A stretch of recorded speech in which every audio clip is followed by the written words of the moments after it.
In the police and security industry, the duty belt is our primary equipment carriage solution. But each one and each setup is as unique as the person that carries it and sets it up. Today we're going to look at one of my setups. Alright man, take a seat, buckle up. Ordinarily we'd start with orientation of the car here, but we got calls pending and we got to get to them. So, we're rolling. We're going to have to learn on the way. Alright, today a lot of guys have asked for a video or videos about more duty belt stuff. I've got several already. If you look around, there's one about my inside Velcro belt with the Velcro attachments, the pouches on the inside. You can look that one up, so I guess that takes that one off the table. I have one about the Monadnock baton, so that takes that out of the running pretty quick.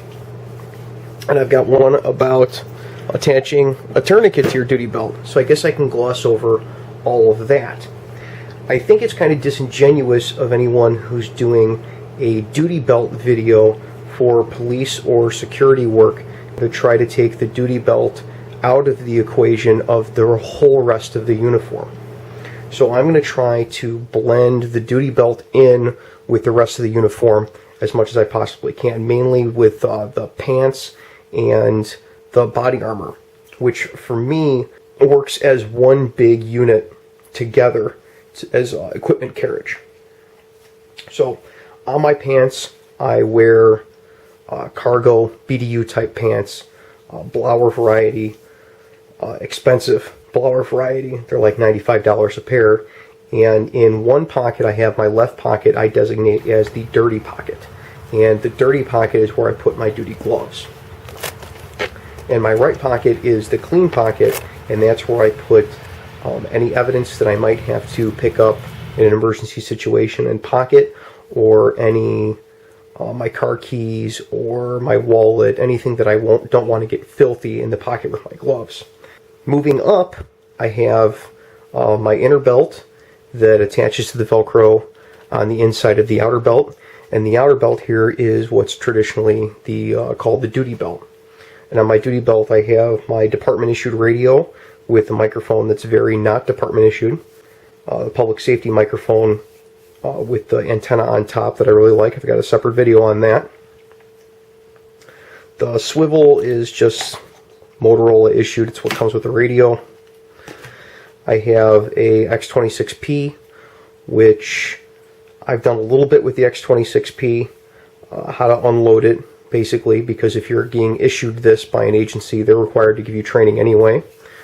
And it comes with looks like just a Blackhawk Sherpa holster. It's the only one that comes for the X26P. You're kind of stuck with it. There's nothing else at this point on the market.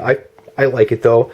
One interesting thing about this is when you turn it on, if you slide it back into the holster, it automatically shuts the taser back off for you, which is cool. When you holster it, automatically turns the safety back on and shuts the taser off, so you don't end up draining the battery or, popping the taser off in the holster. I have the triple out magazine pouch with Glock 22 magazines. I know they do make a 22 round Glock 22 magazine, and they make extension floor plates for Glock magazines for both the Glock 17 and the Glock 22 variety that add a couple of rounds, but I always prefer the stock magazines. I found them to be the most reliable. I like to carry an extra because in this configuration with the triple out with no flaps, I haven't had any problem with the magazines popping out on me because there's tensioners on it, and I can fit 3 magazines in the duty belt space where I only had 2. I'm kind of a small guy, so I'm limited on space, so any way I can get more for less, I like to take it. For on the other side, I have a tourniquet that's attached with the rubber bands that come with the tourniquet, and also with hair ties stolen from my wife. Next to that, I have a double handcuff pouch. Luckily, again, I'm small enough where it doesn't interfere with my pistol. I know it kind of looks like it would, but it ends up moving far enough out of the way. It's not a concern. And inside, I have 2 pairs of traditional handcuffs. I know I haven't done a whole lot about handcuffs. Probably more of that going to be coming out on that in the future. One pair I have set up so that I can get it with my right hand. That's my chain cuffs that I use all the time with my right hand. And the other I have set up so that if I'm fighting with someone and my right hand is predisposed, I can get in with my left hand. They're loaded to get them on, and also since I'm setting it up to use with my left hand if I'm fighting with someone, I keep my hinge cuffs in there that way. I wish I could get rigid cuffs, but those are hard to find and even harder to fit onto your belt. I really like a lot of the techniques for rigid cuffs. Next to that, I have a Safariland SLS type holster that has the slide forward hood.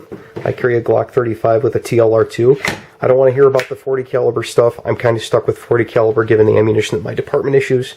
Maybe someday we'll go to an all copper hollow point, and that day maybe I'll switch to 9mm.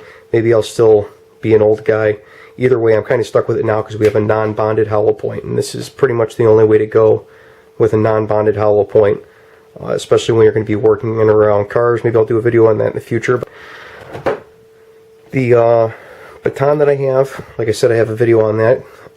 It's the Monadnock autolock, which means that it can open and close without beating it off of things. You just you pull it open and it locks in place, and you push the little button on the end and it collapses down without a whole lot of force. I like to just jam it into my vest normally when I'm working, and it pops right back in.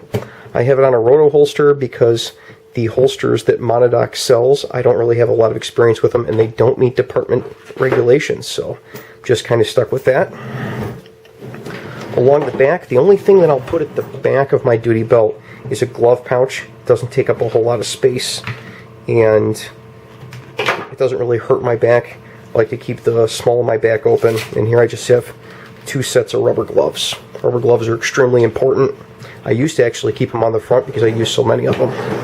Now you might ask yourself, where are the flashlights? He's got this whole duty belt and no flashlights. Like I said, I'm a small guy, so I gotta conserve space and be creative. So, on my vest, I have 2 other things that I keep in my pants. Normally I have a Kubotan for my keys.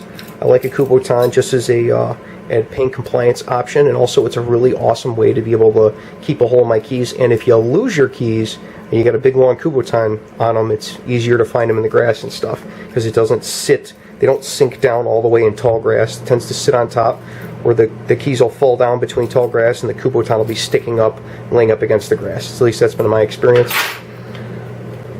We got a knife, the pocket knife I use. Guys have asked about the pocket knives that I use on duty. This is a CRKT Lake Design Thunderbolt. I don't know what type of metal it's made out of. It works just fine. I tend to tear up pocket knives using them as pry and jimmy tools, although a little less now that I have a multi-tool in the vest. But these tend to get lost and they tend to get tore up pretty fast. I try to keep mine sharp. I am an Eagle Scout, so I do know how to sharpen knives, but it's with the amount of loss that I take on them, pretty much I just, whatever people buy for me as gifts, I carry that around until it gets destroyed or lost, and then I go buy another one. This one's stuck around for a while though. The flashlight, I have a Stinger LED, only the one switch. I don't like the dual switch ones on the end, just kind of a personal preference thing. I got really used to, when I started, there weren't the dual switch ones, so I've gotten used to not having a dual switch, and I found that these don't get activated on accident as much. The single switch, where the dual switch, when you put it in a pouch, it tends to hit things and the light comes on. I don't really enjoy that. I have a hard enough time keeping the thing charged as it is. On my left breast pocket, I have the secret weapon, just a notepad. I like to keep it open to the next page that I'm going to need, and I put it in the pouch upside down so that it doesn't get all mangled. I have a gel ink pen. I don't even know what brand this is. I think this might be a Pilot G2. Using a gel ink pen can be important if you work in a cold environment like I do. I might do just a little something separate on the side about that. But when it gets really cold out, your standard Bic pens will freeze up. These are a good solution to that. Also, pencils are a good solution to that. I have the attachment point that I use for my radio mic and the hair tie. Again, my ambiguous tactical hair ties that are stolen from my wife to hold it on there. I've got a separate video on that. And in here, I've got a backup flashlight. My backup flashlight is just an Energizer 1AA tactical flashlight that I got at Target. They're only 15 bucks. Got a little momentary switch at the back, or you can click it and hold it steady on. It gets 60 lumens, which is interesting because when I started on the job, the Surefire G2 that I had, that had two CR123 batteries, they'll cost you about $12 to buy at Walmart at 3 o'clock in the morning when they go dead on you. It only got 60 lumens, and this is a 60 lumen LED light that doesn't break when you drop it. As you can see, it's taken some damage over the years, for $15 instead of $120 like I paid for the G2 back in the day. I carry a Leatherman Wave, which I really like. This is good for your getting into apartment buildings at 4 o'clock in the morning when no one wants to answer their phone tasks. Also fixing random things around the car that are going to take 6 to 8 weeks to go through official channels to fix because a screw needs to be tightened up or something like that. Another good thing that I've used on it before is on the outside of the blades. There's one blade that's smooth on the outside, you see right here, and that's your smooth blade that's pointy. That's a good EDC task knife that I can keep extra sharp for little tiny cutting tasks when I'm at work. And on the other side, you've got little ridges, and the little ridges ones is like a rescue blade. It's a nice serrated sheep's foot blade that you can get in under seat belts to cut them off. Although I found this mainly to be useful in cutting away clothing and not seat belts. I haven't noticed seat belts jamming as much as you would think from the safety experts on the internet. And last but not least, another secret weapon in the law enforcement repertoire is the fine point Sharpie marker that is good for marking evidence bags with people's names really big, so it's easy to find it later in the big pile of personal property bags or evidence bags. And in here I've just got miscellaneous paperwork and cards and stuff that I use in my daily activities that I don't want to have to go back to the car and get. In the middle I have a zipper where I have my calendar inside. Somebody asked about where my calendar was at when I did the duty bag video, and that's where I keep it. So anytime I have my body armor on with my police setup, I have my calendar with me.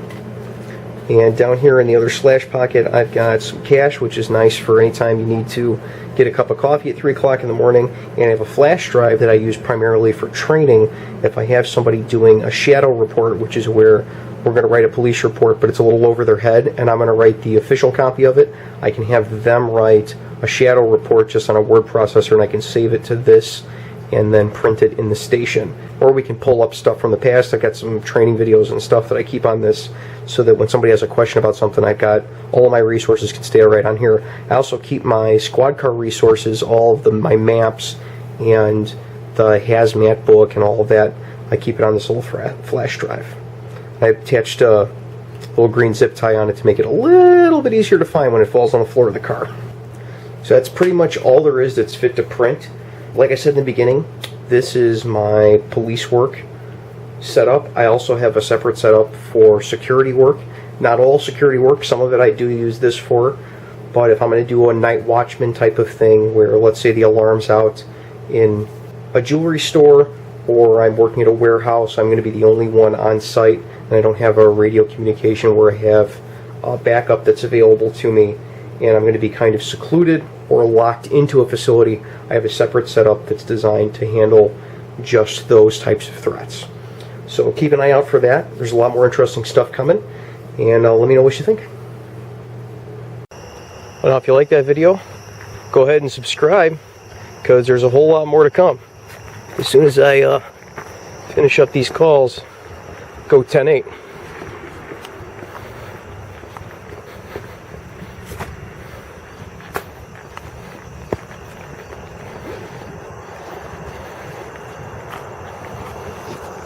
County 291. 291.